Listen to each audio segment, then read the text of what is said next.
오늘은 계시록 22장 14절 말씀을 통해서 새 성전에 들어갈 수 있는 권세, 새 성전에 들어갈 수 있는 권세라는 제목으로 우리 말씀의 은혜를 나누도록 하겠습니다. 오늘 본문을 보니까 문들을 통하여 성에 들어갈 권세를 얻겠다고 말씀을 하고 있어요. 여기서 말씀하고 있는 성은 예루살렘, 새 예루살렘 성을 가리키는 것이죠. 그러니까 문들을 통해서 새 예루살렘 성에 들어갈 권세를 얻는다고 말씀을 하고 계시는 거예요. 그래서 문이 매우 중요해요. 그런데 이 원리는 사실은 에스겔 성전에도 고스란히 적용이 됩니다. 에스겔 성전에 들어가기 위해서는요, 반드시 문을 통과해서 들어가야 되기 때문이죠. 그 문을 통해서 새 성전에 들어갈 수 있는 권세를 얻게 되는 거예요. 그래서 오늘은 이 에스겔 성전 문에 대해서 몇 가지를 좀 생각해 보는 시간을 갖도록 하겠습니다. 첫 번째는 이제 문의 개수에 대해서 좀 생각을 해볼 거예요. 물론 이제 성전 곳곳에 문들이 있겠지만은 이제 성전 뜰 안으로 들어오는 문의 개수는 총 6개예요. 그래서 바깥뜰로 들어오는 문의 개수가 3개예요. 동쪽, 북쪽, 남쪽. 그리고 성전과 제단이 있는 안뜰로 들어오는 그 문의 개수 역시 3개예요. 동쪽, 북쪽, 남쪽. 그래서 이렇게 뜰로 들어오는 문은 총 6개가 돼요. 서쪽은요, 이제 문이 없죠. 왜냐면은 서쪽은 성전과 그 부속 건물이 있기 때문에 이제 출입구가 따로 없어요. 문이 없는 거예요. 그래서 이렇게 뜰 안으로 들어오는 문의 개수는 총 6개라는 것을 이제 생각을 하시면 되고, 자, 두 번째는 바깥뜰 문과 안뜰 문 사이의 거리에 대해서 한번 좀 생각을 해볼 거예요. 여러분, 바깥뜰 문과 안뜰 문 사이 거리가 100척이에요. 동쪽, 북쪽, 남쪽이 다 동일하게 이제 똑같이 100척씩이에요. 이게 무슨 말이냐면, 이제 바깥뜰 문을 통과하고 나서 100척을 지나면 이제 안뜰 문에 도달을 하게 돼 있다는 거죠. 그래서 100척이라고 하는 것은 53.2m 길이의 그 거리라고 우리가 이제 생각을 하시면 돼요. 자, 이렇게 바깥뜰 문과 안뜰 문이 100척씩 공이 동쪽, 북쪽, 남쪽 100척씩 이렇게 길이가 있다는 것은 우리에게 이제 어떤 것을 교훈을 해주냐면은, 이것은 바깥뜰 문과 안뜰 문이 서로 간에 질서 있게 연결되어 있다는 것을 보여주고 있는 거예요. 뭐 어디는 짧고 어디는 길고 그런 것이 아니고 딱 100척씩 그렇게 질서 있게 놓여져 있다는 것을 보여주는 것입니다. 여러분, 하나님께서 첫째 날 빛을 창조하시기 전에 상태가 어땠다고 그랬어요? 혼돈과 공허와 흑암이라고 말씀을 하고 있었죠. 흑암이라고 말씀을 했죠. 기본적으로 그 세계는 이제 질서가 없고 공허한 세계였어요. 그런데 하나님께서 창조를 통해서 하신 일이 뭐라고 그랬어요? 질서를 세우신 거라고 말씀을 하고 있죠. 자, 하나님이 창조를 통해서 질서를 세우셨는데, 여러분, 에스겔 성전에는 이렇게 혼돈이나 공허한 것이 없이 하나님께서 세우신 질서가 있는 성전이라는 것을 우리가 알 수가 있는 거죠. 그러니까 성전 모든 부분이 하나님께서 만세전부터 생각하시고 계획하시고 의도하신 대로 각각 질서대로 이제 위치해 있다는 것을 우리가 알 수 있다는 거예요. 자, 그 다음에 이렇게 안뜰 문과 바깥뜰 문이 100척씩 이렇게 거리가 떨어져서 있다는 것은 또 어떤 것을 보여주냐면, 서로 간에 유기적으로 연결되어 있다는 것도 보여주고 있어요.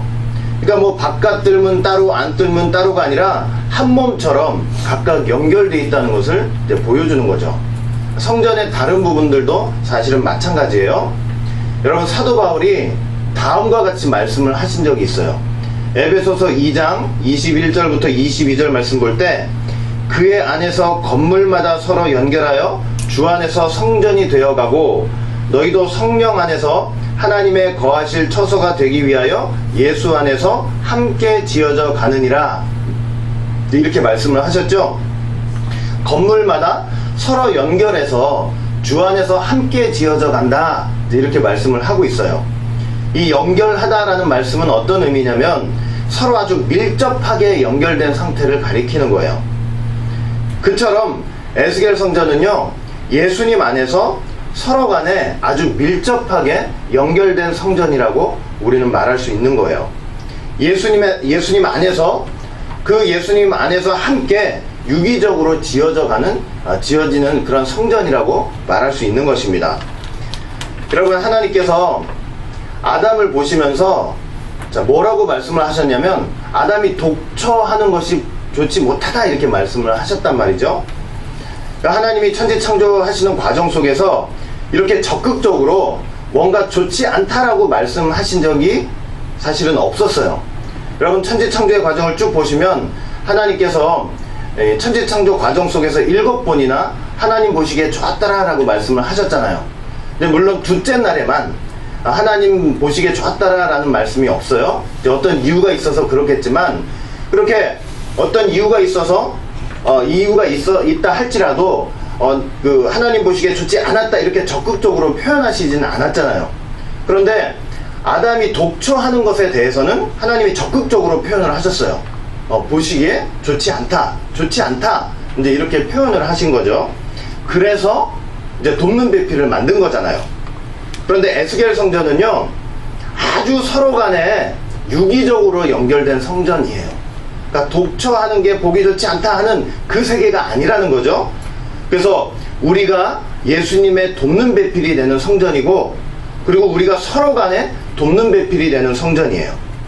그러니까 오직 예수님 안에서, 즉 하나님이 가라사대 하는 그 안에서 둘이 하나가 돼서 하나님의 뜻을 이루는 그런 귀한 성전이 된다는 것입니다.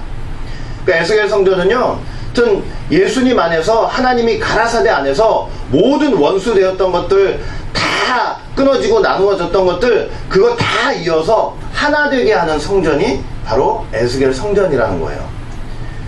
얼마나 귀한 성전인지 몰라요, 사실은. 자, 세 번째, 우리가 또 뭘 생각해 볼 거냐면, 바깥들 문과 안뜰 문 높이의 차이에 대해서 한번 생각을 좀 해볼 거예요. 자, 여러분, 성전 이제 밖에서 바깥들로 들어오는 그 문 있죠? 바깥들로 들어오는 그 문에 들어오기 위해서, 자, 7계단을 올라가야 돼요. 7계단을. 그리고 그 바깥들 문을 통과해서 이제 안뜰 문까지는 아까 100척이라고 말씀을 드렸죠? 그리고 이제 안뜰 문에 이제 들어가기 위해서는 또 몇 계단을 올라야 되냐면 8계단을 올라가야 돼요. 그러니까 지금 안뜰 문이 바깥뜰 문보다 높은 위치에 지금 위치해 있는 거죠. 그리고 안뜰 문을 통과해 가지고 성전으로 올라가기 위해서는 또 10계단을 올라가야 되는 거예요. 그러니까 에스겔 성전은 전체적으로 구조를 볼 때 어떤 구조냐면, 계단을 통해서 계속적으로 올라가는 성전이라는 것을 이제 우리가 알 수 있는 것이죠. 여러분, 이제 우리가 에스겔 성전에 가령 이제 있다고 생각을 해보세요. 우리 눈앞에 지금 계단이 있어요. 자, 하나님이 거기 계단을 놓으신 목적이 무엇이겠어요? 우리 눈앞에 지금 계단이 있어요. 하나님이 거기 왜 놓으셨겠어요? 당연히 올라가라고 계단을 놓으셨겠죠. 그런데 난 다리 아프고 힘들고 땀나서 싫다고 안 올라간다. 여러분, 그렇게 해서 안 올라간다면 하나님께서 그 성전에다 계단을 해 놓으신 목적을 우리가 이룰 수 없는 것이잖아요. 여러분, 에스겔 성전에 분명히 계단이 있어요. 계단이 있다는 것은 우리가 올라가야 된다는 의미죠. 그렇게 하나님께서 계단을 놓고 우리에게 올라가게 만드신 목적과 의미가 뭐냐면요, 이것은 우리의 믿음이 계속적으로 깊어지고 성숙해야 된다는 것을 사실은 보여주고 있는 거예요. 여러분, 로마서 1장 17절 말씀 볼 때, 복음에는 하나님의 의가 나타나서 믿음으로 믿음에 이르게 하나니, 이렇게 말씀하고 있죠. 복음에는 하나님의 의가 나타나서 믿음에 이르게 하나니, 이렇게 말씀하신 게 아니고 믿음으로 믿음에 이르게 하나니, 이렇게 말씀을 하고 있어요. 그렇죠? 그러니까 자꾸 성숙하는 믿음, 성장하는 믿음이 있어야 된다는 것을 말씀을 하고 있는 거예요. 여러분, 에스겔 성전의 이 문 간의 높이 차이는 우리에게 무엇을 가르쳐 주는 것이냐면은, 우리의 믿음이 계속 성장해야 된다라고 말씀하시고 가르쳐 주시는 거예요. 여러분, 내가 성전 밖에 있다가 이제 바깥들로 딱 이제 들어왔다고 생각을 해보세요. 그 바깥들에서 여기가 좋사오니 하고 마냥 거기 있으면 돼요, 안 돼요? 안 되죠? 계단이 있잖아요. 그 계단을 통해서 안뜰로 들어가야죠. 그리고 안뜰로 들어가면 거기에 뭐가 있냐면 제단이 있단 말이에요. 번제단이. 그런데 그 번제단에도 뭐가 있냐면 계단이 있어요. 그러니까 그 계단을 올라가서 또 번제단에 이르러야 되는 거예요. 그게 무슨 말이냐면 참된 회개가 있어야 된다는 얘기예요. 그리고 그 안뜰에만 또 있으면 되겠어요? 10계단이 있죠? 그 계단을 올라가서 또 어디에 이르러야 하냐면 하나님의 성전에 이제 이르러야 하는 거예요. 하나님의 성전에 들어가야 하나님을 뵙고 하나님의 말씀을 듣게 되는 거 아니에요. 그러니까 에스겔 성전은 구조적으로 우리에게 보여주는 것이 뭐냐면요, 우리가 계속해서 올라가고 성장하고 발전하는 그런 신앙을 가져야 된다는 것을 말씀을 해주고 있는 거예요. 여러분, 에스겔 성전은요 절대로 그냥 입으로 주여 주여 한다고 그렇게 해서 갈 수 있는 성전이 아니라는 것을 우리가 반드시 기억을 해야 돼요. 성장하지 않고 성숙하지 않는 그런 사람은요 들어갈 수가 없어요. 계단이 있잖아요. 올라가야 될 거 아니에요. 우리 믿음이 어디까지 성숙해야 되느냐, 저번 주에도 말씀을 드렸지만은 에베소서 4장 13절 말씀 볼 때 우리가 다 하나님의 아들을 믿는 것과 아는 일에 하나가 되어 온전한 사람을 이루어 그리스도의 장성한 분량이 충만한 데까지 이르리니, 이렇게 말씀을 하고 있죠. 그러니까 우리가 어디까지 이르러야 돼요?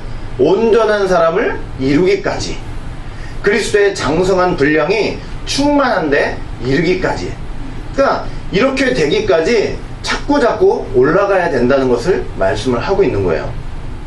여러분, 우리가 에스겔 성전에 이렇게 문과 문 사이에 높이 차이가 있다는 것을 통해서 볼 때 신앙생활하면서 가장 경계해야 될 것이 무엇이냐 하는 것을 분명히 알아야 돼요. 무엇이냐면 성장하지 않는 신앙, 이것을 가장 경계해야 된다는 것입니다. 나는 비전도 없습니다, 더 열심히 하겠다는 욕심도 없어요, 그저 만족합니다, 이렇게 얼핏 들으면 겸손한 사람의 말 같죠.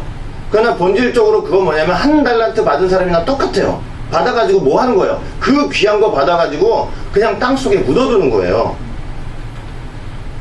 신앙생활하는 거 보면요, 뭐랑 똑같냐면 그냥 회사 생활하는 거랑 똑같은 거예요. 아침에 출근했다가 저녁이 딱 되면 퇴근하듯이, 오늘도 교회 갔다 왔으니 내 할 일 다 했다, 그러면서 자기가 선줄로 생각하는 거예요. 스스로 의롭게 여기고 나는 죄 없다, 이 정도 했으면 됐다. 그러나 마침내는 어떤 존재가 되냐면요, 뒤로 물러가서 침륜하는 자가 된다는 것을 반드시 기억을 하시길 바라겠습니다. 여러분, 우리는 에스겔 성전 그 계단을요 계속 올라가는 신앙생활을 해야 해요. 내가 지금 잘하고 있는 것 같고 현재 위치에서 의로운 것 같아도 그게 아니에요. 여러분, 하나님의 말씀, 이 예수의 복음을 통해서 항상 우리한테는 어떤 게 있어야 되냐면 개혁의식이 있어야 되고 저항의식이 있어야 돼요. 여러분, 무엇에 대해서 개혁하고 무엇에 대해서 저항을 해야 되느냐? 바로 나의 옛사람, 그리고 옛생각, 옛습관들, 통틀어 종합적으로 말하면 옛하늘과 옛땅이에요. 여러분, 계단을 올라가지 않고 자꾸 그 자리에 있기를 원한다면요, 사실은 나는 옛 땅에 있는 거예요. 그리고 옛 땅에 서 있는 나는 옛사람인 거예요. 예수복음 하나님의 말씀을 통해서 끊임없이 옛사람에 대해서 저항하고 옛하늘과 옛땅에 대해서 저항하고 개혁하는 가운데 계단을 자꾸 올라가고자 할 때 비로소 나는 새하늘과 새 땅에 서게 되는 거고, 그 새하늘과 새 땅에 서게 되는 나는 새 사람이 되는 것입니다. 여러분, 에스겔 성전은요 이렇게 우리가 예수님 안에서 자꾸 신앙이 성장해야 된다는 것을 말씀을 하고 있는 거예요. 그냥 이 정도, 여기에서 끝, 이거는 결국은 어떻게 되냐면 게으르고 나태한 신앙생활, 그리고 마침내는 자기 교만에 빠지기 쉽다는 것을 꼭 기억을 하셔야 됩니다. 마침내는 뒤로 침륜하다 멸망하는 자리에 가게 돼 있는 거예요. 그러니까 우리의 신앙생활은 어떻게 해야 돼요? 자꾸 전진해야 되는 거예요. 전진해야 돼요. 아멘. 네 번째, 문의 구조에 대해서 한번 생각을 해보겠습니다. 여러분, 우리 보통 문 하면 어떻게 생각이 돼요? 그냥 문이 있어서 문 열고 들어가는 게 바로 문이죠. 그런데 에스겔 성전 이 바깥들 문과 안뜰 문은 그 문 구조를 볼 때요, 그냥 문 열고 들어가는 그런 단순한 구조가 아니고 건물 구조예요. 그래서 길이가 50척, 26.6m고 폭이 25척, 13.3m, 이렇게 되는 이제 건물 구조인 거예요. 먼저 이제 바깥들 문의 구조를 살펴보면 이래요. 자, 한번 들어보세요.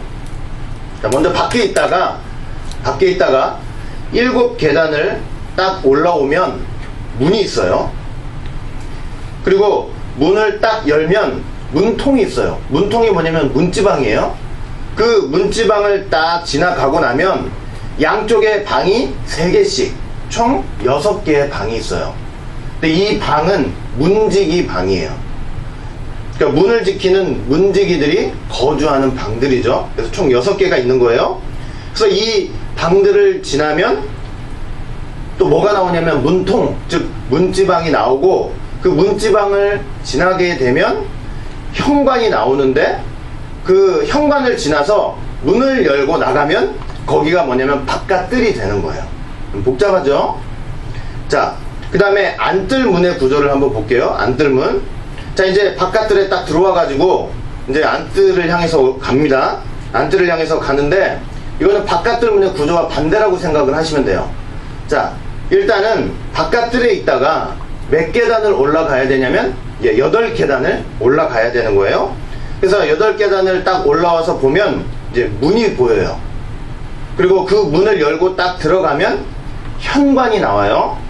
현관을 지나서 들어가다 보면은 문통, 즉 문지방이 나오게 돼 있어요. 그리고 그 문지방을 지나면 아까처럼 문지기의 방이 좌우에 3개씩, 또 총 6개 문지기의 방이 있게 되죠. 자, 그리고 그 문지기의 방들을, 이 6개의 방들을 다 지나가면요, 이제 문통, 즉 문지방이 나오고 이제 문이 나오는데, 그 문을 열고 나가면 거기가 이제 뭐가 되냐면 이제 안뜰이 되는 거예요. 이게 복잡하죠? 자, 문이 이렇게 단순히 열고 닫는 그런 단순한 문이 아니고 이렇게 복잡한 건물 구조로 되어 있다는 것을 지금 이제 잠시 염두를 해두고 계시면 돼요. 자, 그 다음에 5번째, 문의 역할과 그 출입 방법에 대해서 한번 생각을 좀 해볼 거예요. 여러분, 문의 가장 중요한 역할이 뭐냐면, 에스겔 성전의 문의 가장 중요한 역할이 뭐냐면요, 성전에 들어오는 모든 사람을 점검하고 성전의 거룩을 지키는 거예요. 여러분, 방금 우리가 봤지만 성전 문의 구조를 보면 단순한 구조가 아니라고 말씀드렸죠. 문만 있어서 열고 들어갔다 나오는 그런 구조가 아니라고 말씀드렸죠. 문지방이 있어서 그것도 지나야 되고, 문지기들이 거주하는 문지기 방들도 있어서 그것도 지나야 되고, 현관도 있어요. 현관도 있고. 그래서 이렇게 여러 가지 복잡한 구조로 이렇게 이제 문이 되어 있는데, 우리가 이것 통해서 알 것이 뭐냐면, 문을 통과하는 것이 그저 문 열고 들어갔다 나오는 일회적인 사건이 아니고 어떤 과정적인 사건이라는 것을 이제 볼 수 있는 거예요. 그런데 이런 과정의 목적이 뭐냐면요, 이렇게 문의 구조가 복잡해서 이렇게 과정을 통해서 통과하게 되는 목적이 뭐냐면요, 성전 출입을 철저하게 통제하는 거예요. 성전 출입을 철저하게 통제해서 성전의 거룩을 지키는 것입니다. 그래서 속되고 가증되고 거짓된 것들은요, 절대로 이 문을 통과해서 지나갈 수 없게 되는 거예요. 철두철미하게 점검하고 거룩을 지키는 그런 역할을 하는 게 바로 이 문이에요. 문. 자, 그리고 이 성전 문은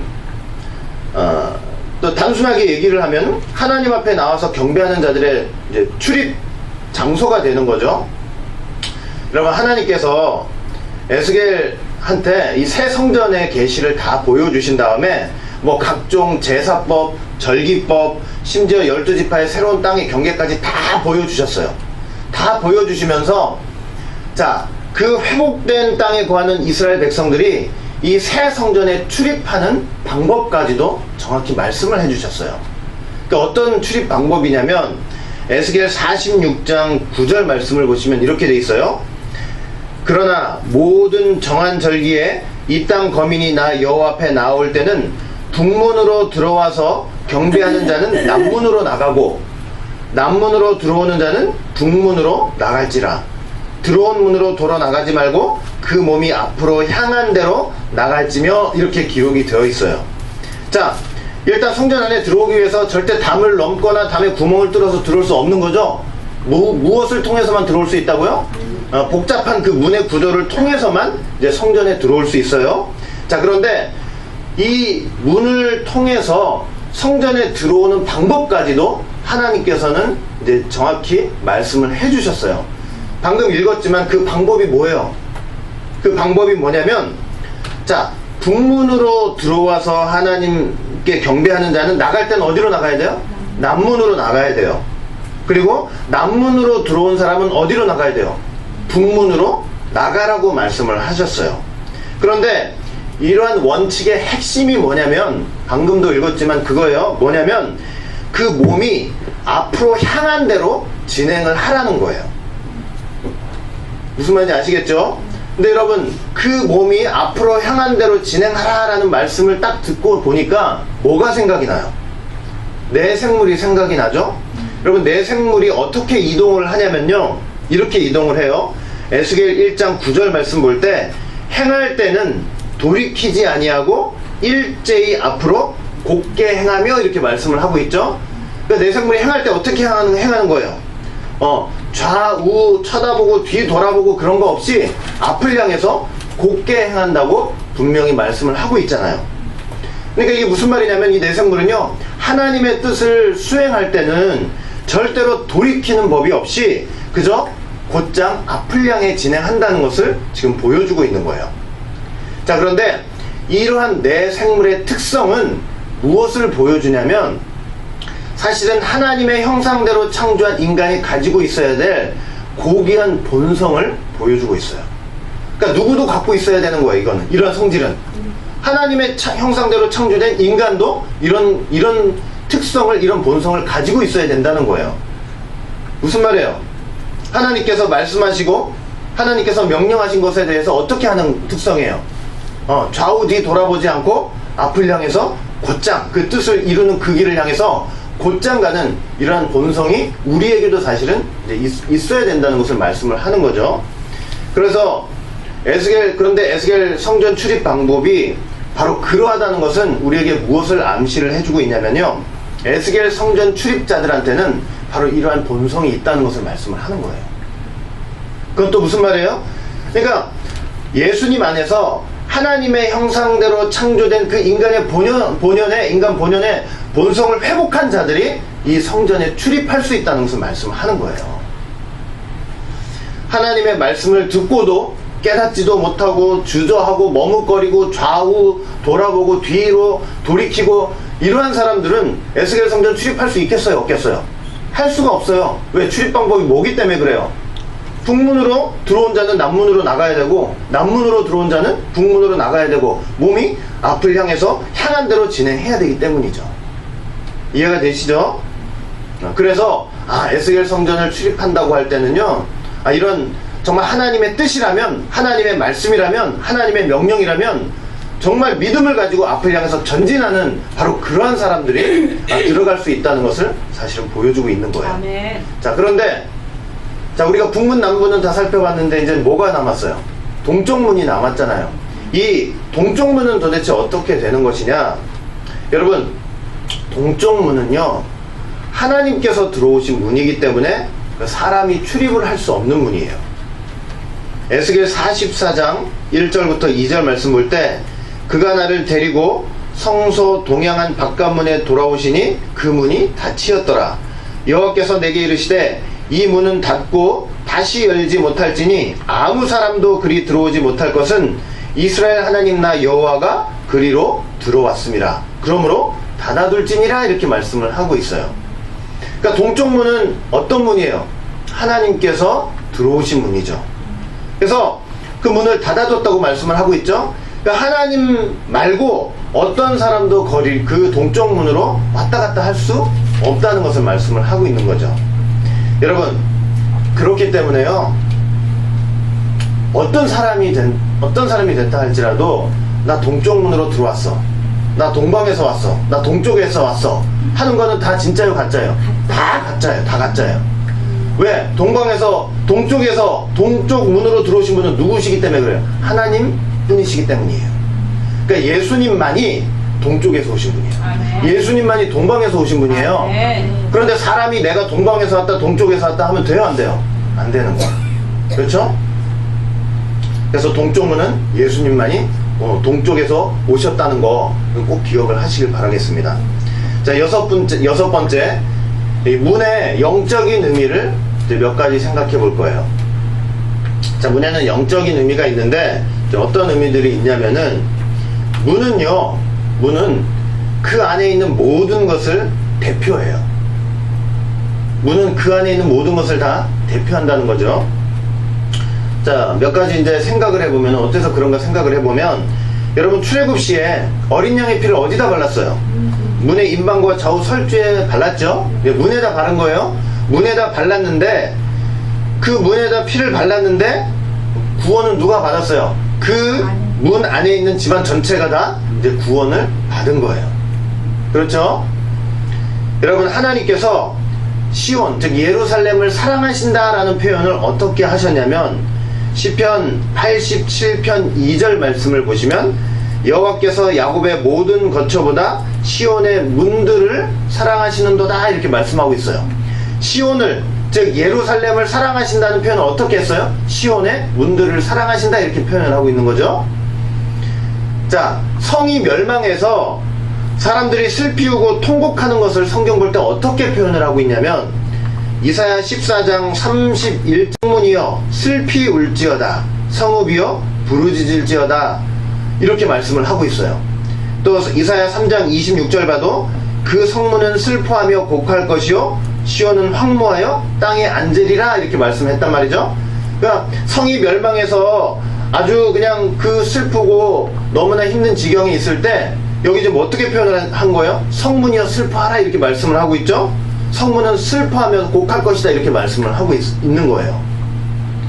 자, 그리고 말라기 때 하나님께서 그 가증한 예배를 드리는 그 이스라엘 백성들에 대해서 진노하셨잖아요. 진노를 하셨는데, 진노하시면서 뭐라고 말씀을 하셨냐면, 말라기서 1장 10절 말씀 보면 너희 중에 성전 문을 닫을 자가 있으면 좋겠다, 이렇게 말씀을 하셨어요. 그렇죠? 그 이스라엘 백성들에 대한 진노를 어떻게 표현하셨어요? 그 문을 닫을 자가 있으면 좋겠다, 이렇게 말씀을 하신 거예요. 또 예수님은 천국 가는 것에 대해서 어떻게 설명하셨어요? 너 천국으로 들어가라, 이렇게 말씀하신 게 아니죠? 마태복음 7장 13절 말씀 볼 때 좁은 문으로 들어가라, 이렇게 말씀을 하신 거예요. 그래서 문이라고 하는 것은 이렇게 그 문 안에 있는 것을, 문 안에 있는 모든 것을 이렇게 대표하는 거예요. 대표. 그래서 여러분, 우리가 어떤 문을 열고 들어가느냐에 따라서 우리의 처소, 우리의 인생이 완전히 달라지는 거예요. 그렇죠? 그러니까 우리는 어떤 문을 통과해야 되겠어요? 세상에 수많은 문들이 있겠지만 우리는 에스겔 성전의 그 문을 통과해서 들어가는 자들이 되어야 할 것입니다.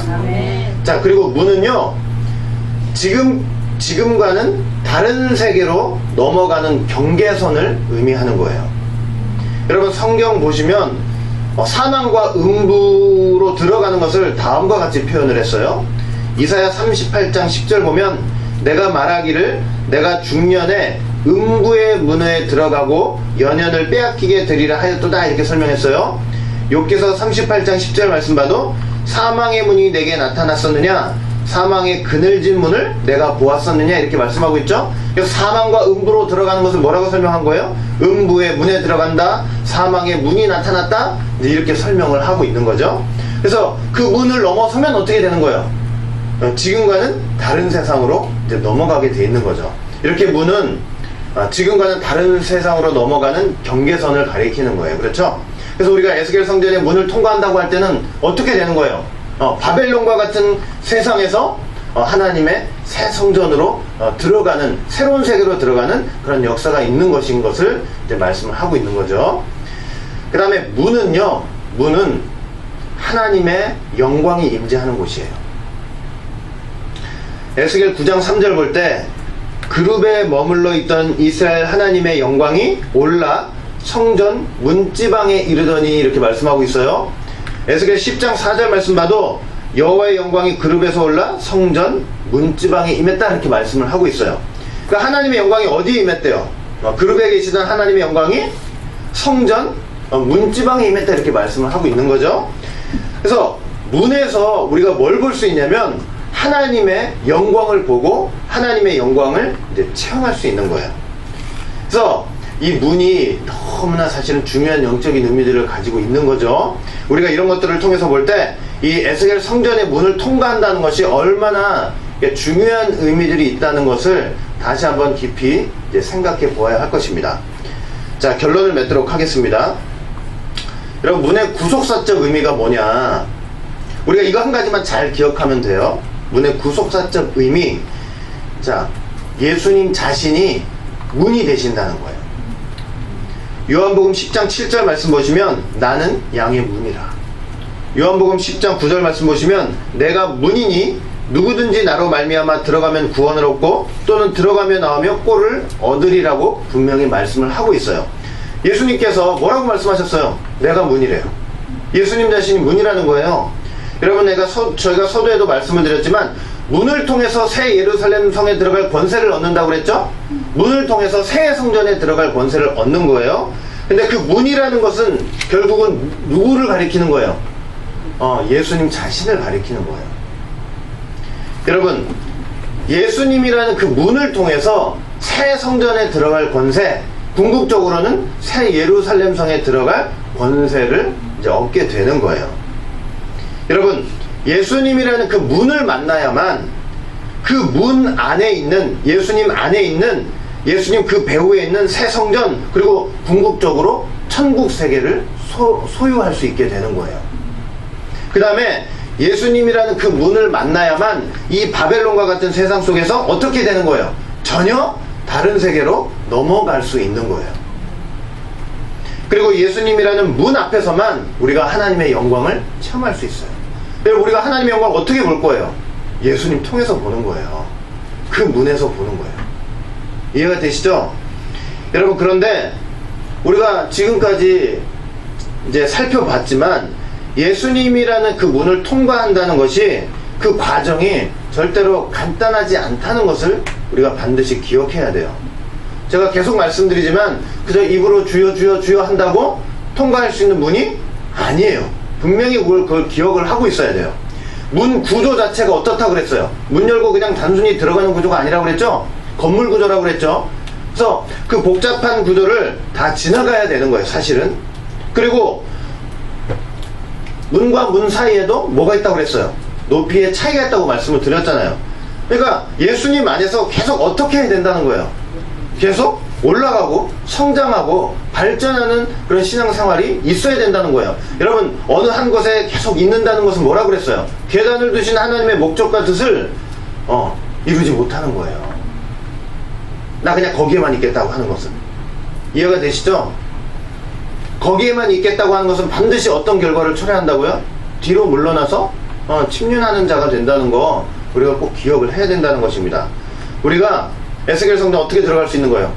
예수님을 주라고 고백도 해야 되죠. 기본이죠. 하지만 그 예수님 안에서 우리의 믿음이 단단해지고 창성해야만 우리가 들어갈 수 있는 성전이라는 것을 반드시 기억을 해야 돼요. 아까도 말씀드렸죠? 자꾸 우리한테 뭐가 있어야 된다고 그랬어요? 개혁정신과 저항정신이 있어야 된다고 그랬어요. 그렇죠? 무엇에 대한? 옛하늘과 옛땅, 옛사람에 대한. 그렇죠? 그래서 날마다 주시는 말씀을 통해서 어떻게 돼야 되냐면 자꾸 새하늘과 새 땅을 향해서 가야 되고 새로운 사람이 돼야 돼요. 여러분, 천국을 뭐라고 불러요? 우리 새하늘과 새 땅이라고 부르죠. 근데 새하늘과 새 땅은 영원한 만족과 기쁨이 있잖아요. 그렇죠? 여러분, 우리가 이제 새 집에 들어갔어요. 이제 새 집에 들어갔어요. 새 집에 딱 들어가면은 새 집 들어갈 때 좋아요, 싫어요? 너무나 좋죠. 막 더군다나 큰 집에 새 집에 들어갔다고 한번 생각해 보세요. 얼마나 마음이 흐뭇하고 기쁘고 만족이 되겠어요. 그런데 그 새 집에서 이제 1년을 지내요, 2년을 지내요, 3년을 지내보세요. 그럼 어떻게 돼요? 새 집이 새 집처럼 느껴져요? 처음에 그렇게 넓게 느꼈던 집도 아이고 이게 여기가 좀 더 넓었으면 좋겠다 이런 생각도 들게 되고, 그러니까 새 집인데도 새 집처럼 느껴지지가 않는 거예요. 그런데 새하늘과 새 땅은 어떤 곳인지 아세요? 새하늘과 새 땅은요 영원한 만족과 기쁨이 있는 곳이에요. 왜 그렇겠어요? 왜 그런지 아세요? 새하늘과 새 땅은요 시시각각 변하는 세계라서 그러는 거예요. 새로움이 그냥 시시각각 새로운 거예요. 시시각각. 어제의 나가 아니에요. 에? 항상 새로운 나예요. 새로운 나. 예를 들어서 말하면, 예를 들자면 꽃도 보세요. 꽃도 어제 보던 꽃이 아니고 또 새로운 꽃이에요. 내일 가면 또 새로운 꽃이에요. 그러니까 자꾸 새로워지기 때문에 영원한 만족과 기쁨이 있는 곳이에요. 그런 새로움이에요. 그런 새로움. 이해가 되시죠? 그러니까 에스겔 성전이 우리에게 그 계단으로 자꾸 올라가야 된다는 것이 우리에게 보여주는 게 바로 우리에게 그런 천국의 새하늘과 새 땅의 그 새로움을 맛보기로 보여주고 있는 거예요. 너희들 예수 안에서, 예수님의 복음 안에서, 하나님 말씀 안에서 그런 세계를 경험을 하고 체험을 하면서 가야 된다고 그 체험을 하면서 가야 된다고 보여주는 게 바로 에스겔 성전이에요. 아시겠죠? 그러니까 절대로 뭐 하면 안 돼요. 그냥 그 자리에 눌러 앉아 있으려고 하면 안 되는 거예요. 아시겠죠? 날마다 하나님의 말씀과 예수 복음을 통해서 내 자신을 치고 옛사람을 치고 새 사람이 되고 새하늘과 새 땅을 경험하는, 날마다 신앙이 발전하고 성장하는 그러한 체험을 하는 우리 모든 오직 예수교회 성도들이 되시기를 주의 이름으로 축원하겠습니다. 네.